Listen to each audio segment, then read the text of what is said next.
Assalamualaikum warahmatullahi wabarakatuh. Saya Nisa Mukarramah, NIM T 2017-1306. Langsung saja di sini saya akan menjelaskan bab 21 yang berbunyi Bismillahirrahmanirrahim. Ukrimal muslimunan aminu nabiyuhum yusalluna wa yusallimuna alaihi lailan wa naharan. Yang artinya orang-orang muslim yang nabinya terpercaya telah dimuliakan. Mereka membaca salawat dan membaca salam kepada nabi pada waktu siang dan malam. Keterangannya yaitu ukrima merupakan kalimat fi'il yaitu fi'il madi.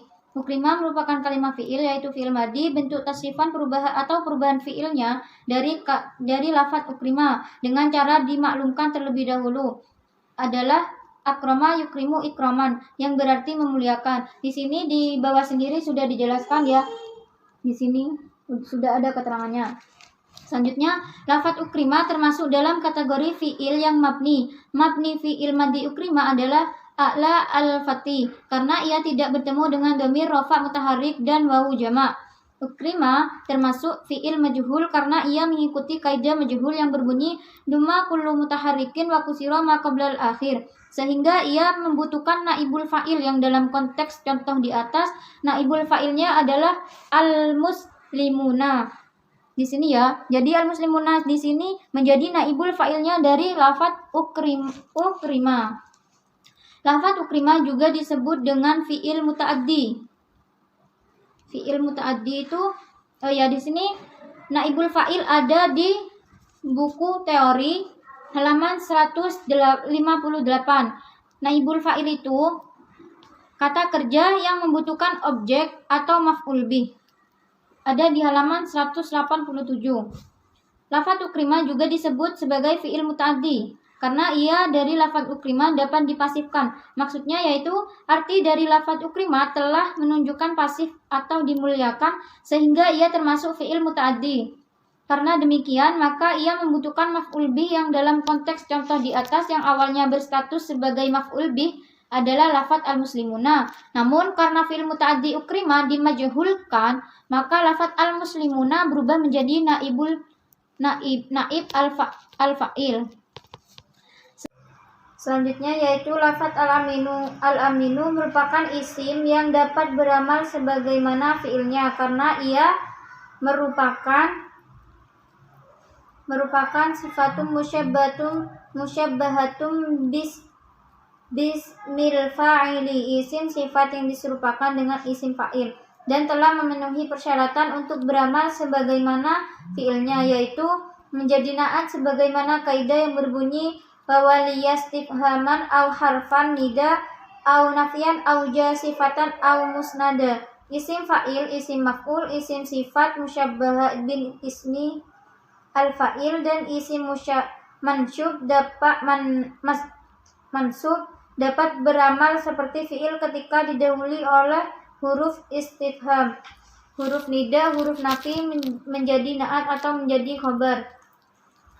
Lafaz al-aminu beramal seperti fi'il maklum sehingga membutuhkan fa'il dan isim yang menjadi fa'ilnya adalah lafaz nabiyuhum. Selanjutnya yaitu nabiyun menjadi fa'il ada di halaman 157. Lafaz nabiyu merupakan kalimat isim yang memungkinkan dibaca rofa, nasab atau jer. Lafaz nabiyu termasuk yang dibaca rofa karena tergolong marfu'atul asma, yaitu fa'il. Di buku teori itu di sini ada di halaman 157. Yaitu fa'il disebut fa'il karena ia merupakan isim yang dibaca rofa yang jatuh setelah isim yang dapat beramal seperti fi'il, yaitu lafaz al-aminu yang diserupakan dengan fi'il maklum. Karena menjadi fa'il maka ia dibaca rofa. Tanda rofanya menggunakan dhammah karena lafaz nabiyyu merupakan isim mufrad. Nabiyuhum yaitu adalah susunan idhofah. Ada di buku teori halaman 106. Idhofah itu merupakan gabungan dua kata atau lebih. Yang pertama disebut mudhaf dan yang kedua disebut mudhafun ilaih. Lafaz nabiyuhum merupakan susunan idhofah karena ia terdiri dari mudhaf dan mudhafun ilaih. Mudhafun ilaihnya yaitu mudhafnya yaitu nabiyyu dan mudhafun ilaihnya yaitu hum. Karena lafaz nabiyu berkedudukan sebagai mudhof, maka ia harus memenuhi ketentuan mudhof, yaitu tidak boleh tanwin, tidak menerima tanwin al, atau tidak menerima tanwin dan tidak boleh diterima oleh al. Dan apabila berupa isim tasniyah atau jamak mudzakkar salim, maka nunnya harus dibuang karena nun merupakan pengganti dari tanwin, dari dhamir hum ditanwin. Dhamir hum karena menjadi mudhof ilaih, maka ia harus dibaca jar, tanda jarnya tidak ada atau bersifat mahalli karena termasuk dalam kategori al-asma al-mabniyah yang isim dhamir.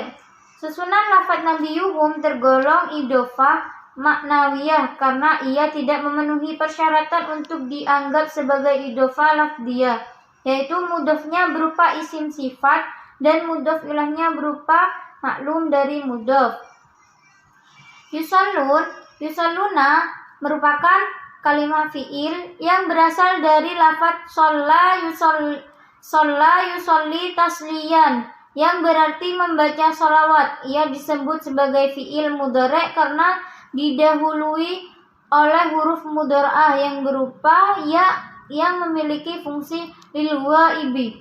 Lafaz yusalluna termasuk dalam kategori fi'il yang mu'rab karena tidak bertemu dengan nun taukid dan nun niswah. Ia berhukum rafa karena litajarrudihi anin nawasibi wal jawazimi, sepi dari amil nasab dan amil jazm. Tanda rafa'nya menggunakan subutun nun, tetapnya nun, karena ia termasuk dalam kategori af'alul khamsah.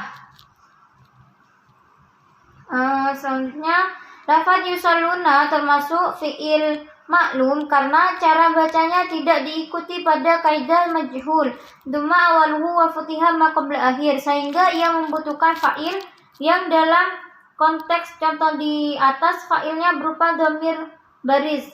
Dhamir baris itu dhamir yang tak nampak, yang berupa wawu jamak yang kembali kepada lafaz al-muslimuna. Lafaz yusalluna juga disebut sebagai fi'il muta'addi karena arti dari lafaz yusalluna dapat dipasifkan. Maksudnya, arti dari lafaz yusalluna membacakan sholawat bisa diubah menjadi dibacakan sholawat. Karena demikian, maka ia membutuhkan maf'ul bih yang dalam konteks contoh di atas berupa maf'ul bih ghairu sharih berupa alaihi. Selanjutnya yaitu lafaz wa merupakan kalimat huruf karena termasuk kalimat huruf, maka ia dapat berkategori huruf yang mu'assir atau berpengaruh untuk analisis lanjutan, dan dapat pula berkategori huruf yang ghairu muta'assir, tidak berpengaruh untuk analisis lanjutan. Huruf wa dalam contoh di atas termasuk dalam kategori yang mu'assir karena berfungsi sebagai huruf athof. Maksudnya itu ada di buku teori huruf athof itu ada di halaman 177. Karena berfungsi sebagai huruf athof, maka kalimat isim yang jatuh sesudahnya disebut sebagai maktuf, yang hukum i'rabnya harus disesuaikan dengan hukum i'rab maktuf alaih.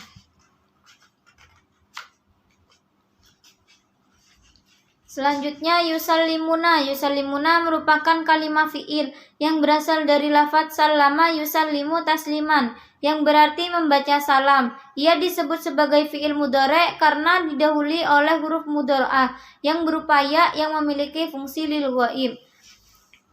Lafaz yusallimuna termasuk dalam kategori fi'il yang mu'rab karena tidak bertemu dengan nun taukid dan nun niswah. Ia berhukum rafa karena litajarrudihi anin nawasibi wal jawazimi, sepi dari amil nasab dan amil jazm. Tanda rafa'nya menggunakan subutun nun, tetapnya nun, karena ia termasuk dalam kategori af'alul khamsah. Lafaz yusallimuna termasuk fi'il maklum karena cara bacanya tidak diikuti dengan kaidah majhul. Ini penjelasannya sama dengan yusalluna. Yusallimuna di sini kedudukannya bukan hampir sama. memang sama seperti yusalluna. Selanjutnya yaitu lafaz yusallimuna juga disebut sebagai fi'il muta'addi karena arti dari lafaz yusallimuna dapat dipasifkan. Maksudnya arti dari lafaz yusallimuna memberi salam dan bisa diubah menjadi diberi salam. Karena demikian maka ia membutuhkan maf'ul bih yang berupa konteks contoh di atas berupa maf'ul bih ghairu sharih berupa alaihi. Selanjutnya alaihi merupakan kalimat huruf. Ahla adalah huruf jar. Huruf jar itu terdiri dari 20. Di bawah sini ada huruf jar. Sini ada huruf jar. Ala merupakan huruf jar. Karena termasuk kalimat huruf maka ia dapat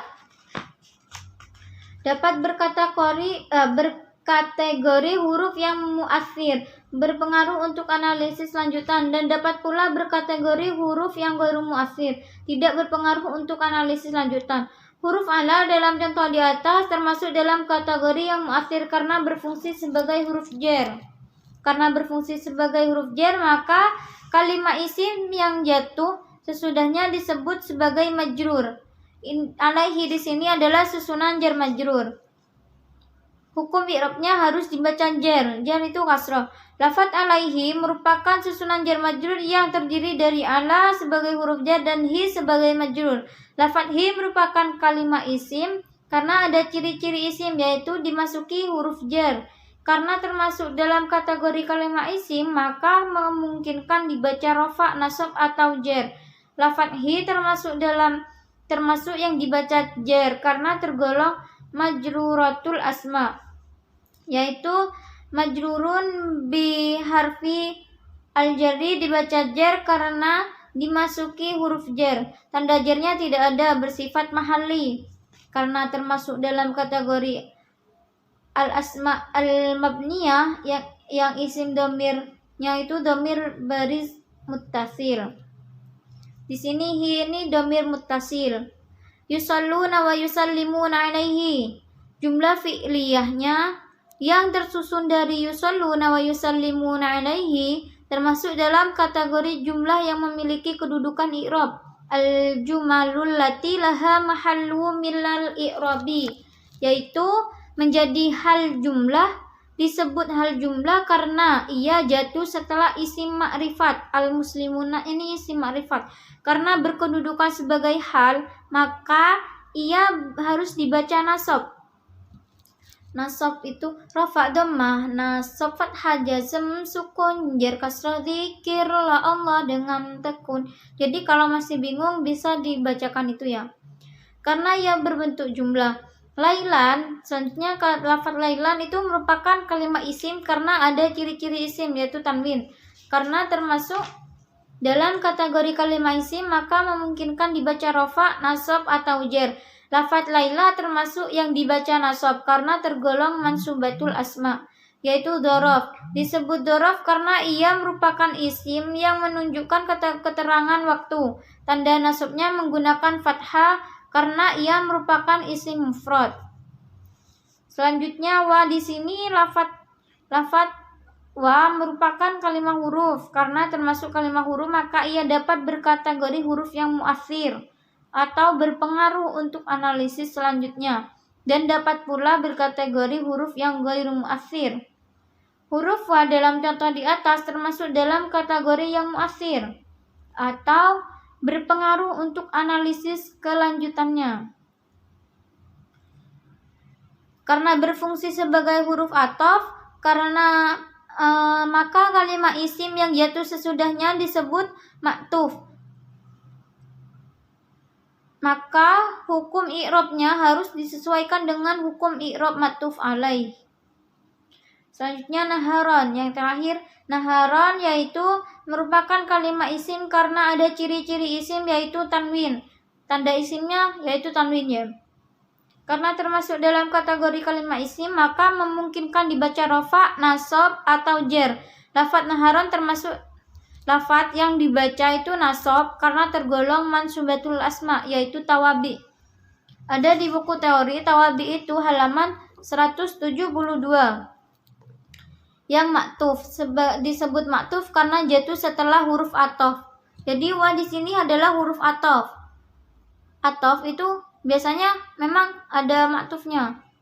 Maktufnya itu yaitu naharon. Karena berkedudukan sebagai maktuf, maka hukum i'rabnya disesuaikan dengan hukum i'rab maktuf alaih yang dalam konteks contoh di atas maktuf alaihnya adalah lafadz lailan.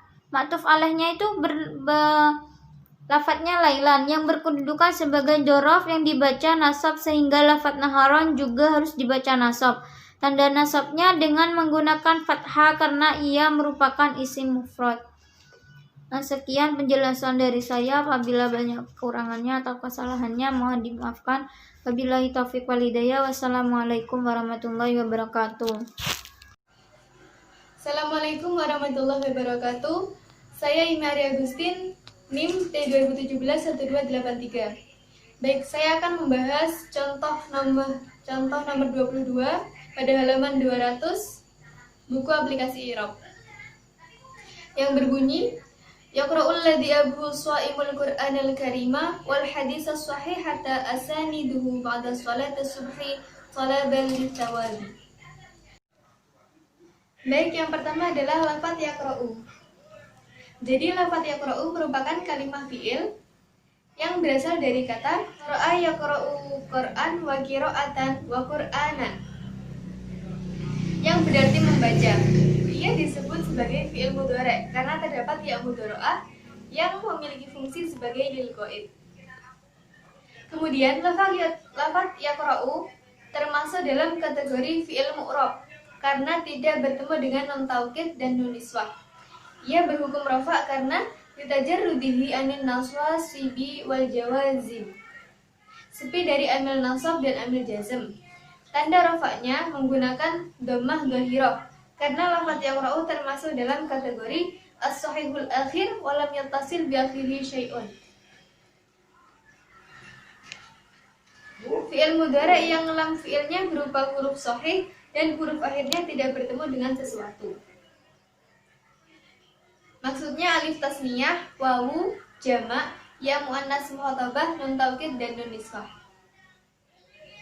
Lafadz yaqra'u termasuk fi'il maklum karena cara bacanya tidak mengikuti kaidah majhul, yaitu dhamma awaluhu wa futihah ma qabla al-akhir, sehingga ia membutuhkan fa'il yang dalam konteks contoh di atas fa'ilnya berupa lafadz alladzi.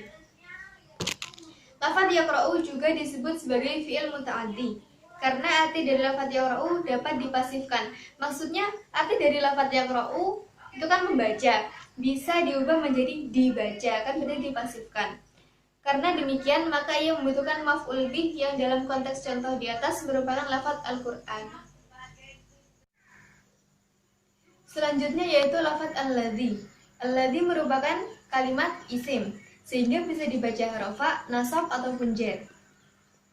Di sini lafadz alladzi termasuk yang dibaca rafa karena tergolong marfu'atul asma, yaitu fa'il. Disebut fa'il karena alladzi merupakan isim yang dibaca rafa yang jatuh setelah fi'il yang mabni maklum berupa yaqra'u yang sudah dijelaskan tadi. Tanda rafa'nya tidak ada atau bersifat mahalli karena termasuk dalam kategori asma al-mabniyah yang berupa isim mausul. Selanjutnya yaitu lafadz abuhu. Lafadz abuhu merupakan kalimat isim sehingga bisa memungkinkan dibaca rafa, nasab ataupun jar. Lafadz abuhu termasuk yang dibaca rafa karena tergolong marfu'atul asma, yaitu mubtada. Disebut mubtada karena ia merupakan isim ma'rifat yang dibaca rafa yang jatuh di awal jumlah. Tanda rafanya menggunakan wawu karena lafadz abun dalam contoh di atas termasuk dalam kategori al-asma al-khamsah yang memenuhi persyaratan untuk diirobi sebagai al-asma al-khamsah, yaitu mufrad, mukhabbar, dimudafkan kepada selain yang ya mutakallim. Selanjutnya, lafadz abuhu merupakan susunan idhofah karena ia terdiri dari mudhaf dan mudhaf ilaih. Mudhafnya adalah lafadz abun, sedangkan mudhaf ilaihnya adalah berupa dhamir hu. Karena lafadz abun berkedudukan sebagai mudhaf, maka ia harus memenuhi ketentuan mudhaf, yaitu tidak boleh ditanwin, tidak boleh diberi alif lam atau al. Dan apabila berupa isim tasniah atau jamak mudzakkar salim, maka nunnya harus dibuang karena nun merupakan pengganti dari tanwin. Dhamirku karena menjadi mudhof ilaih, maka ia harus dibaca jar. Tanda jarnya tidak ada atau bersifat mahali karena termasuk dalam kategori al-asma al-mabniyah yang isim dhamir. Susunan lafadz abuhu tergolong idhofah ma'nawiyah karena di samping memperkirakan makna huruf jar, ia juga tidak memenuhi persyaratan untuk dianggap sebagai idhofah lafdhiyah, yaitu mudhofnya berupa isim sifat dan mudhof ilaihnya berupa ma'mul dan mudhof. Shaimun. Lafadz shaimun merupakan kalimah isim karena ada ciri-ciri isim yaitu tanwin. Karena termasuk dalam kategori kalimah isim, maka memungkinkan dibaca rafa, nasab, ataupun jar. Dalam lafadz shaimun termasuk yang dibaca rafa karena tergolong dalam marfu'atul asma, yaitu khabar. Disebut khabar karena lafaz shaimun berfungsi sebagai mutimul faidah atau penyempurna faidah. Maksudnya adalah cocok dan pantas apabila diberi kata adalah dalam bahasa Indonesia, kemudian kata iku dalam bahasa Jawa, atau panikah dalam bahasa Madura. Karena berkedudukan khabar, maka ia harus dibaca rafa. Tanda rofa'nya dengan menggunakan dhammah karena merupakan isim mufrad.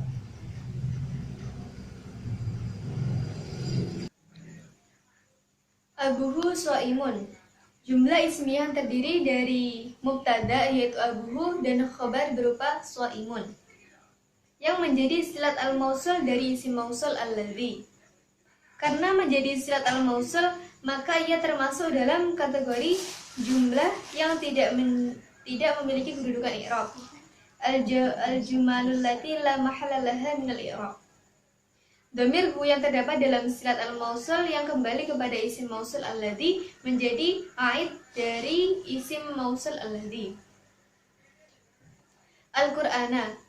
Lafadz Al-Qur'ana merupakan kalimat isim karena ada ciri-ciri isim yaitu alif lam atau al.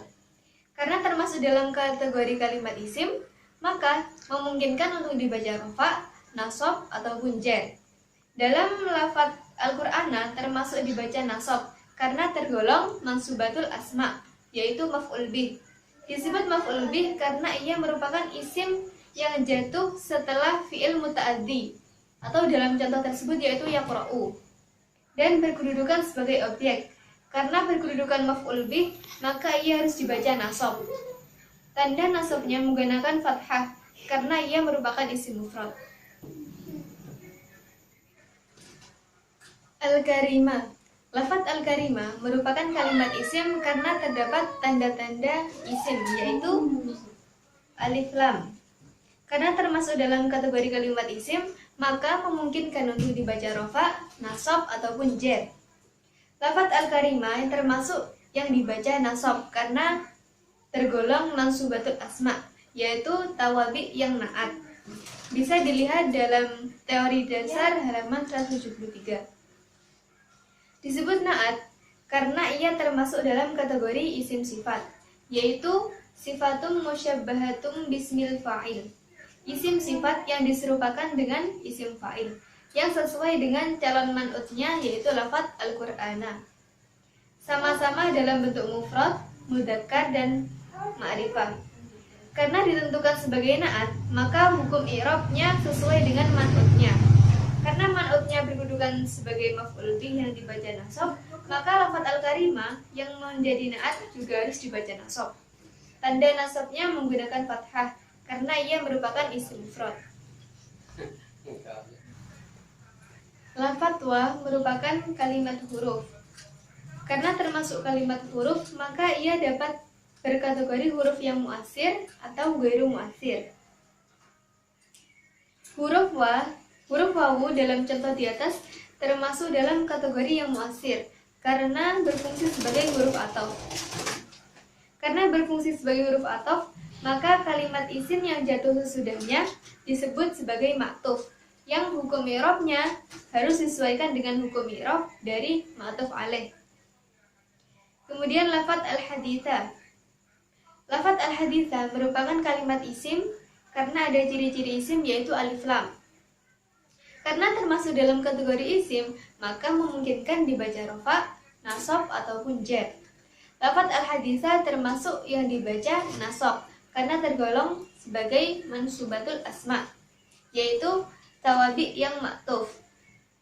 Disebut maktuf karena jatuh setelahnya huruf ataf wawu tadi. Karena berkedudukan sebagai maktuf, maka huruf i'rabnya disesuaikan dengan hukum i'rab ma'tuf alaih. Yang dalam konteks contoh di atas, ma'tuf alaihnya adalah lafadz al-Qur'ana yang berkedudukan sebagai maf'ul bih yang dibaca nasab.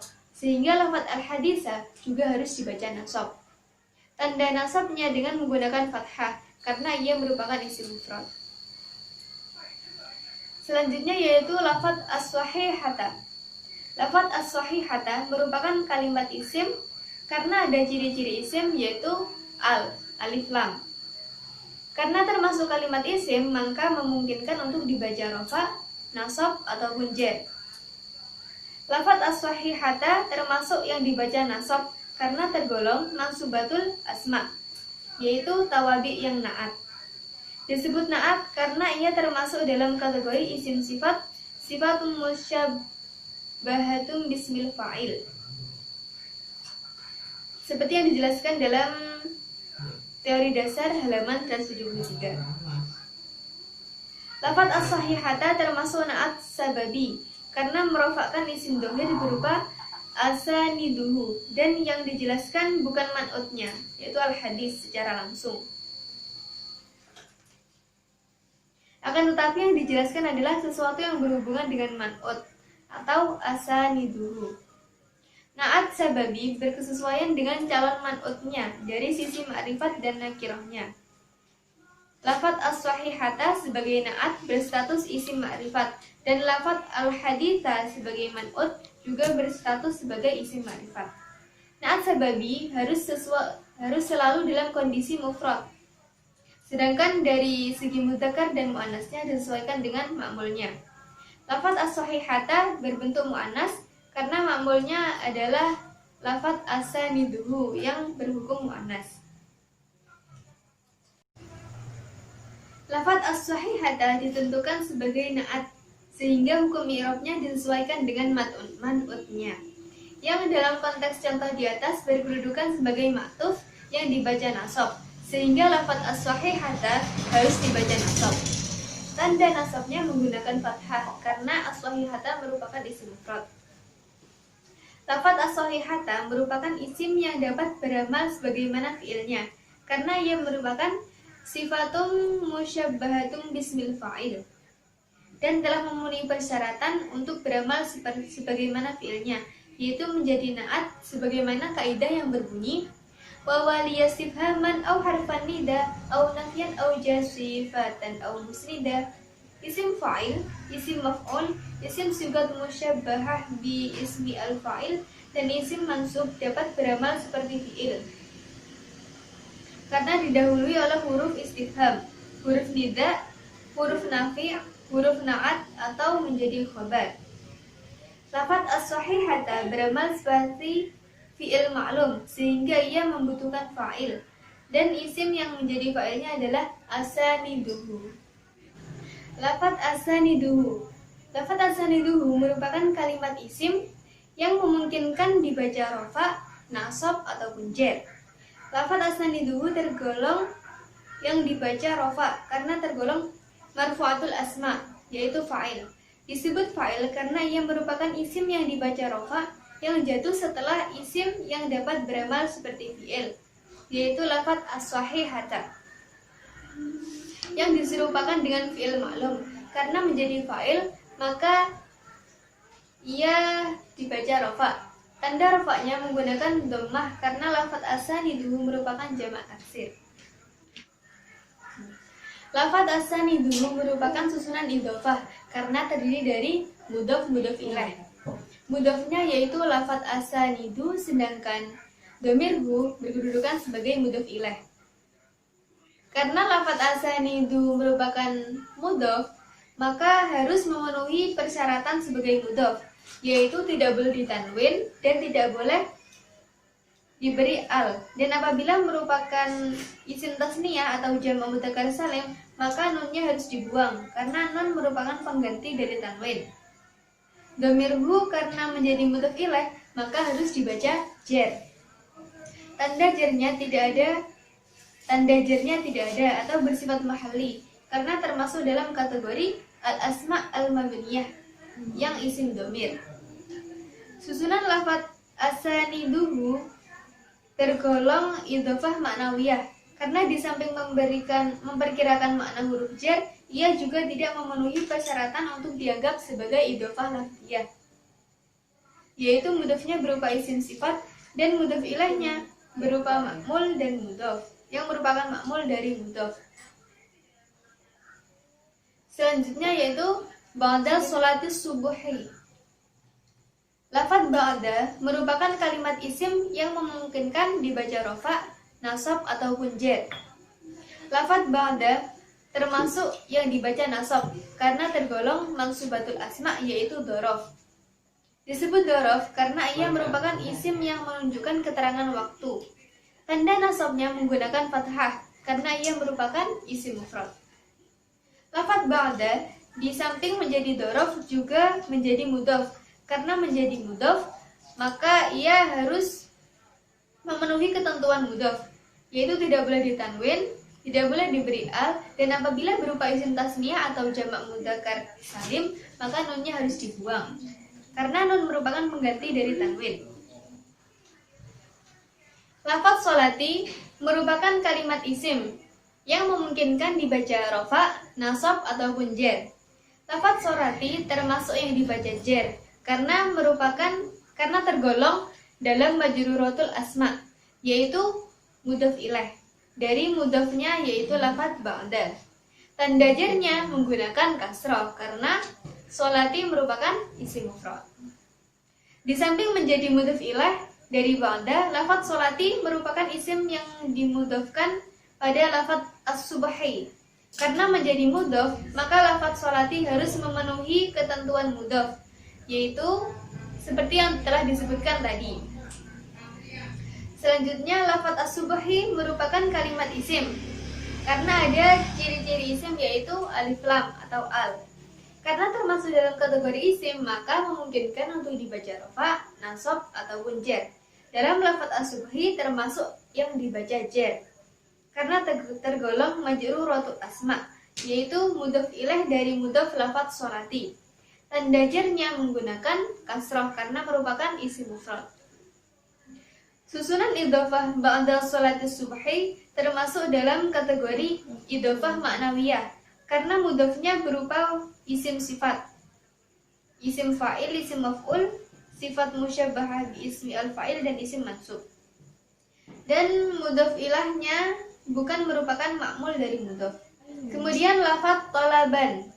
Lafadz talaban merupakan kalimat isim karena ada ciri-ciri isim yaitu tanwin. Karena merupakan kalimat isim, maka memungkinkan untuk dibaca rofa, nasab ataupun jar. Lafadz talaban termasuk dibaca nasab karena tergolong mansubatul asma, yaitu maf'ul li ajli. Disebut maf'ul li ajli karena lafadz talaban merupakan masdar qalbi dan menunjukkan alasan terjadinya suatu perbuatan. Karena berkedudukan sebagai maf'ul li ajli, maka ia harus dibaca nasab. Tanda nasabnya menggunakan fathah karena ia merupakan isim mufrad. Litsawabi. Lafadz litsawabi merupakan susunan jar majrur yang terdiri dari huruf jar, li, dan majrur yang berupa isim at-tsawabi. Huruf jar li termasuk dalam kategori huruf yang mu'athir karena berpengaruh pada kalimat isim yang dimasukinya. Sedangkan kalimat isim at-tsawabi merupakan kalimat isim karena ada ciri-ciri isim, yaitu dimasuki huruf jar berupa lam. Karena termasuk dalam kategori isim, maka memungkinkan dibaca rofa, nasab ataupun jar. At-tsawabi termasuk yang dibaca jar karena tergolong majruratul asma. yaitu majrur biharfi al-jarri. Dipajajar karena dimasuki oleh huruf jar. Tanda jarnya menggunakan kasroh karena ia merupakan isim mufrad. Baik, sekian yang dapat saya sampaikan. Terima kasih. Wassalamualaikum warahmatullahi wabarakatuh.